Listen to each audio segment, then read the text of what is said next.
사랑하는 성도 여러분, 그리고 진리의 말씀을 사모하는 모든 분들께 주님의 이름으로 문안드립니다. 오늘 우리의 삶을 비추는 말씀의 여정을 시작하기에 앞서 잠시 마음을 모아주시길 바랍니다. 만일 지금 듣고 계시는 이 이야기가 여러분의 마음에 작은 울림을 준다면, 그리고 이 말씀이 필요한 누군가의 영혼의 위로가 될 수 있다고 믿으신다면 공유하기를 통해 하나님의 은혜를 흘려보내 주십시오. 또한 구독을 통해 저희와 계속해서 동행해 주신다면 매일의 삶 속에서 주님의 음성을 더욱 선명하게 듣는 축복의 통로가 될 것입니다. 여러분의 작은 손길 위에 하나님의 크신 평강이 함께하기를 기도합니다. 혹시 넓고 막막한 세상 속에서 길 잃은 양처럼 무력하고 방향을 잃었다고 느껴본 적이 있으신가요? 목자 없는 양들이 스스로를 지킬 수 없듯이 우리 역시 이 험난한 신앙의 여정에서 혼자서는 온전히 서기 어렵습니다. 우리에겐 목자가 필요합니다. 우리의 이름을 하나하나 불러주시는 목자, 우리를 너무나 잘 아시는 목자, 어둠이 내리기 전에 우리를 안전한 우리로 인도하시고 사나운 짐승들로부터 우리를 지켜주시는 그런 목자가 절실히 필요합니다. 이것이 바로 우리가 시편 23편을 그토록 사랑하는 이유입니다. 여호와는 나의 목자시니 내게 부족함이 없으리로다. 여러분, 시편 23편에서 그가 나를 쉴만한 물가로 인도하시는도다 라는 구절을 읽어보신 적 있으시지요? 왜 목자께서 우리를 쉴만한 물가로 인도하셔야만 할까요? 안타깝게도 우리 스스로는 그곳을 찾아갈 지혜와 분별력이 없기 때문입니다. 우리는 양과 같습니다. 저 역시 여러분에게 말씀을 전하는 목회자이지만 동시에 하나님 앞에서는 연약한 한 마리 양일 뿐입니다. 선한 목자는 자신의 양들을 사랑하며 그들을 친히 이끄십니다. 예수님께서는 요한복음에서 당신이 누구신지를 아주 간결하고도 강력한 7가지 선언으로 밝히셨습니다. 그 모든 선언은 나는이다. 라는 형태로 시작됩니다. 예수님께서 나를 알고 싶으냐? 내 이름은 바로 스스로 있는 자이다라고 말씀하시는 것과 같습니다. 나는이다. 라는 이 표현은 예수님의 신성, 즉 그분의 자존성을 드러냅니다.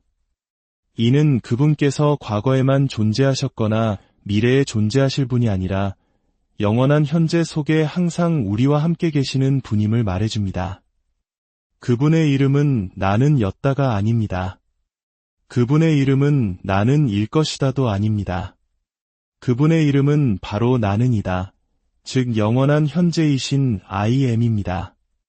구약에서 하나님께서 모세에게 당신의 이름을 스스로 있는 자라고 밝히셨던 것처럼 예수님의 이 선언은 당신이 바로 그 하나님이심을 선포하는 것이었습니다. 세상에 예수님과 같은 분은 이전에도 없었고 앞으로도 없을 것입니다. 그 누구와도 비교할 수 없는 유일한 분이시죠. 그래서 전능하신 하나님께서는 그분의 지혜로 우리가 예수님이 어떤 분이신지를 더 깊이 이해할 수 있도록 몇 가지 아름다운 그림 언어, 즉 은유를 허락하셨습니다. 요한복음에 기록된 7개의 나는이다. 선언이 바로 그것입니다. 이제 우리는 그 놀라운 그림들을 하나씩 펼쳐보며 예수님이 누구시며 왜 이 땅에 오셨는지에 대한 이해를 더해 가고자 합니다. 첫 번째 그림입니다. 요한복음 6장에서 예수님은 말씀하셨습니다. 나는 생명의 떡이다. 이 말씀은 오병이어의 기적, 즉 떡 5개와 물고기 2마리로 5,000명을 먹이신 놀라운 사건 직후에 선포되었습니다. 기적을 체험한 사람들은 예수님을 모세와 같은 위대한 지도자로 생각했습니다.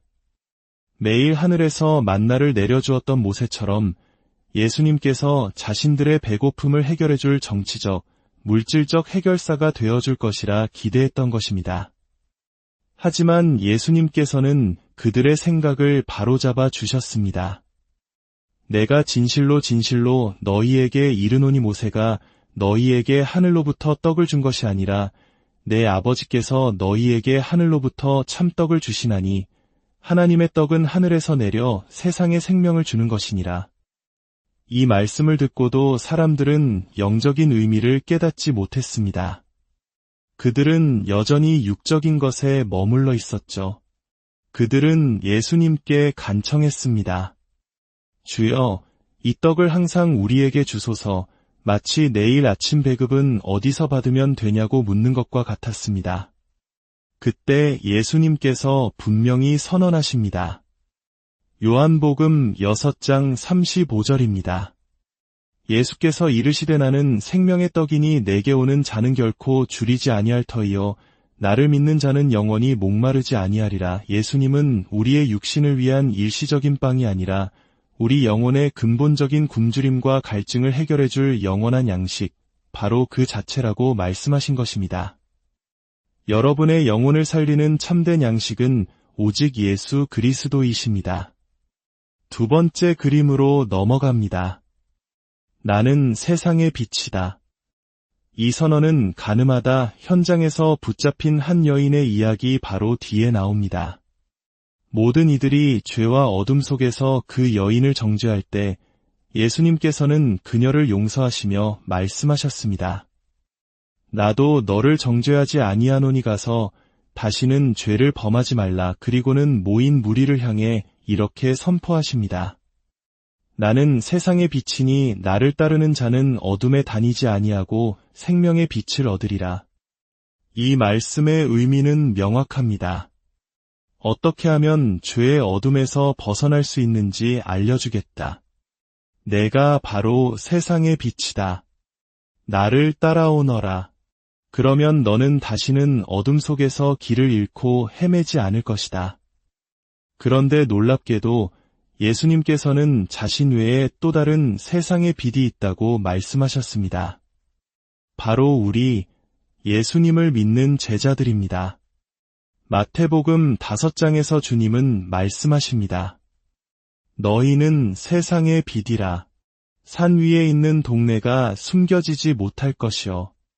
이같이 너희 빛이 사람 앞에 비치게 하여 그들로 너희 착한 행실을 보고 하늘에 계신 너희 아버지께 영광을 돌리게 하라. 어떤 분들은 이렇게 생각할지 모릅니다.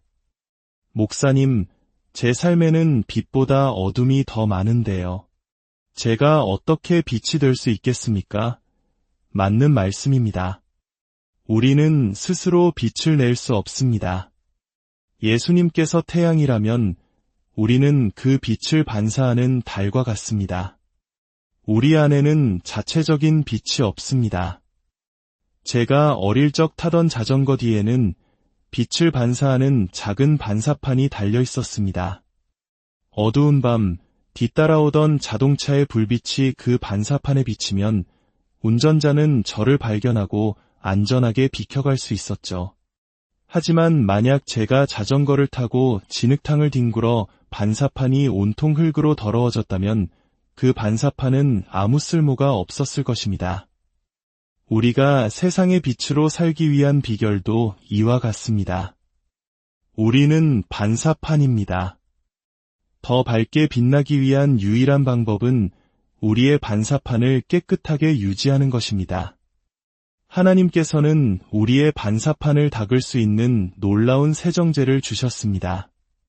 바로 하나님의 말씀, 성경입니다. 우리가 말씀을 묵상하고 공부할 때 하나님께서는 그것을 사용하여 우리의 영혼을 깨끗하게 하시고 그리하여 우리가 그리스도의 빛을 세상에 더 밝게 반사하도록 하십니다. 세 번째 그림입니다. 나는 양의 문이다. 요한복음 10장에서 예수님은 말씀하십니다. 내가 진실로 진실로 너희에게 이르노니 나는 양의 문이라. 누구든지 나로 말미암아 들어가면 구원을 받고 또는 들어가며 나오며 꿀을 얻으리라. 이 말씀의 깊은 의미를 이해하려면 우리는 예수님 시대 목자의 삶을 잠시 들여다보아야 합니다. 당시 목자들은 밤이 되면 양들을 양의 울이라고 불리는 임시 울타리 안으로 모았습니다. 이 울타리는 양들이 뛰어넘지 못할 정도로 높았지만 한쪽에는 문이 없이 트여 있는 공간이 있었습니다. 우리가 흔히 상상하는 경첩 달린 나무문은 그곳에 없었습니다. 그것은 후대의 서양적인 상상일 뿐입니다. 모든 양들이 우리 안으로 들어온 것을 확인한 후 목자는 무엇을 했을까요? 그는 바로 그 트여있는 입구에 가서 스스로 몸을 눕혔습니다. 그리고 그곳에서 밤새 잠을 잤습니다. 목자의 몸이 바로 양 우리의 문이 되었던 것입니다. 어떤 양도 잠든 목자의 몸을 넘지 않고는 밖으로 나갈 수 없었고, 어떤 맹수도 살아있는 문인 목자를 거치지 않고는 안으로 들어와 양들을 해칠 수 없었습니다. 예수님께서 나는 문이다 라고 말씀하셨을 때 그 의미는 바로 이것입니다. 내가 바로 너희를 구원으로 인도하고 세상의 모든 위협으로부터 너희를 지키는 유일한 통로, 살아있는 문이다. 나를 통하지 않고는 아무도 아버지께로 올 수 없다. 네 번째 그림은 바로 앞의 그림과 아주 긴밀하게 연결됩니다. 나는 선한 목자다. 예수님께서는 스스로를 제사장, 설교자, 감독, 장로라고 칭하지 않으셨습니다. 하지만 그분은 자신을 목자라고 부르기를 참으로 기뻐하셨습니다. 선한 목자이신 예수님에게는 세 가지 중요한 특징이 있습니다. 첫째, 선한 목자는 자신의 양을 사랑합니다. 목자는 양 한 마리 한 마리를 알고 심지어 각각의 이름까지 지어주며 깊은 애정을 쏟았습니다. 밤이 되어 우리로 돌아올 때 목자는 양들의 수를 세고 모두가 안전하게 들어왔는지 확인했습니다. 양 100마리 중 한 마리를 잃어버렸을 때 99마리를 들에 두고 그 잃어버린 한 마리를 찾아 나선 목자의 비유는 우리 각자를 향한 하나님의 포기하지 않는 사랑을 보여주는 가장 위대한 그림입니다. 이것은 단순한 주종 관계가 아닌 우리 한국인들이 소중히 여기는 깊은 정으로 맺어진 관계와 같습니다. 둘째, 선한 목자는 자신의 양을 인도합니다.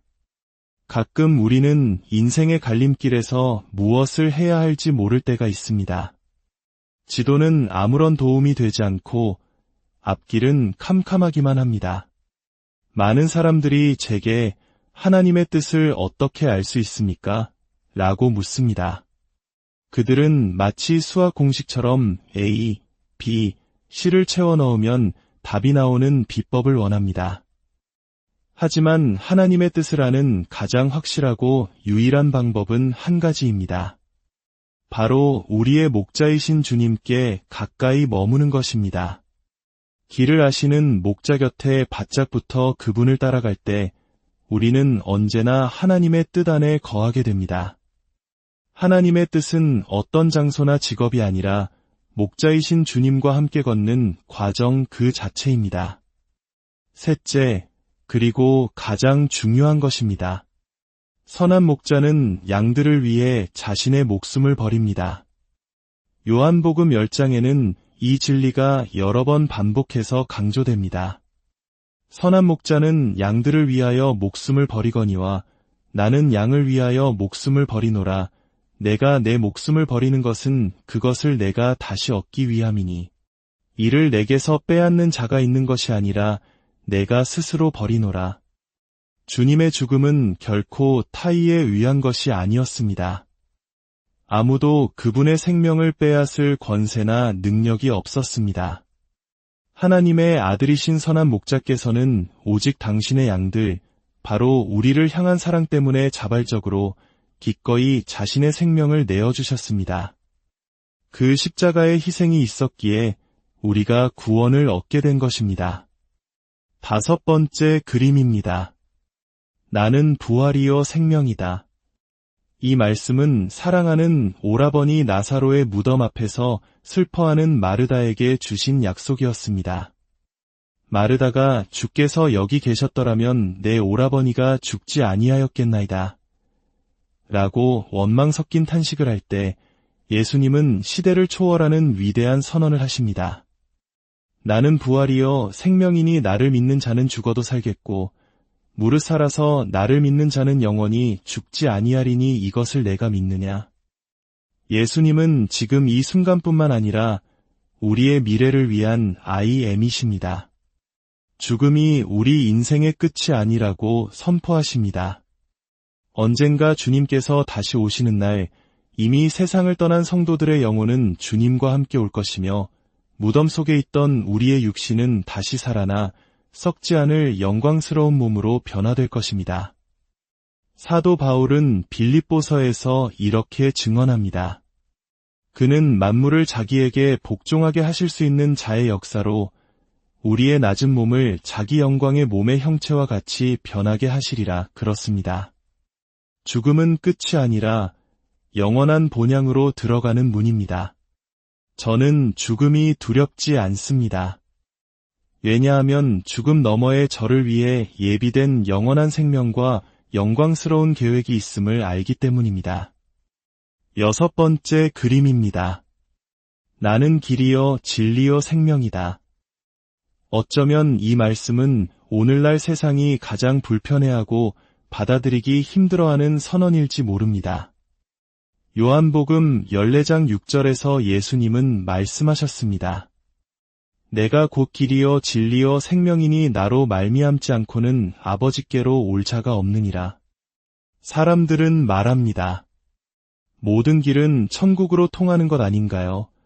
진실한 마음으로 믿으면 종교는 상관없는 것 아닌가요?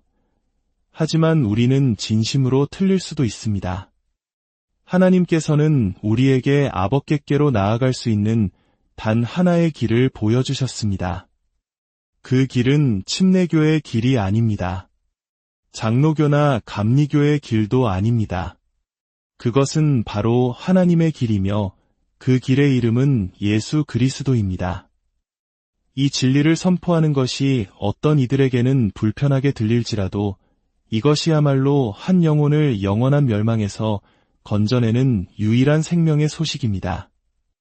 마지막 7번째 그림입니다. 나는 참포도나무여 너희는 가지라. 예수님께서는 우리가 열매 맺는 삶을 살기 위해서는 반드시 당신께 붙어 있어야 한다고 말씀하셨습니다. 가지가 나무에 붙어 있지 않으면 아무 열매도 맺을 수 없고 말라버리는 것처럼 우리의 신앙생활도 마찬가지입니다. 포도나무이신 예수님께 깊이 연결되어 있을 때 우리는 성령의 열매를 맺게 됩니다. 요한복음 15장은 우리가 열매를 맺고 더 많은 열매를 맺고 마침내 많은 열매를 맺을 수 있다고 말합니다. 어떻게 그것이 가능할까요? 농부이신 하나님 아버지께서 우리를 깨끗하게 하시기 때문입니다. 성경에서 깨끗하게 한다는 것은 가지치기를 의미합니다. 마치 과수원 농부가 더 크고 달콤한 열매를 얻기 위해 불필요한 가지들을 잘라내는 것과 같습니다. 가지치기의 순간은 고통스러울 수 있습니다. 하나님께서 우리 삶의 어떤 부분을 잘라내실 때 우리는 아픔을 느낍니다. 하지만 기억하십시오. 우리가 하나님의 가지치기를 경험하고 있을 때 우리는 그 어느 때보다 농부이신 아버지와 포도나무이신 주님께 가장 가까이 있는 것입니다. 그 아픔은 우리를 죽이기 위함이 아니라 더 풍성한 열매를 맺게 하시려는 하나님의 사랑의 손길입니다. 사랑하는 여러분, 예수님은 누구십니까? 그분은 여러분 삶의 생명의 떡이십니까? 여러분 세상의 빛이십니까? 여러분을 위한 유일한 문이며 선한 목자이십니까? 여러분의 길이요, 진리요, 생명이십니까? 여러분이 붙어 있어야 할 참포도 나무이십니까? 그분은 그렇게 되실 수 있습니다. 지금 이 순간, 주님, 제 삶의 주인이 되어 주십시오. 들어오셔서 다스려 주십시오. 라고 당신의 마음을 열고 그분을 신뢰하기로 결단할 때 이 모든 놀라운 약속이 바로 당신의 것이 될 것입니다. 사랑의 하나님 아버지, 오늘 우리에게 주신 말씀을 통해 예수님이 누구신지 다시 한번 깨닫게 하시니 감사합니다. 우리 각 사람이 주님을 생명의 떡으로 삼고 세상의 빛으로 살아가며 유일한 문이신 주님만을 통과하고 선한 목자의 음성만을 따르게 하옵소서. 우리의 길이여 진리여 생명이신 주님께 꼭 붙어 있어 풍성한 열매를 맺는 삶을 살게 하여 주시옵소서. 이 말씀을 듣는 모든 심령 위에 하늘의 위로와 평강을 부어주시고 그들의 삶의 모든 걸음마다 주님께서 친히 목자되어 인도하여 주시옵소서. 우리 주 예수 그리스도의 이름으로 간절히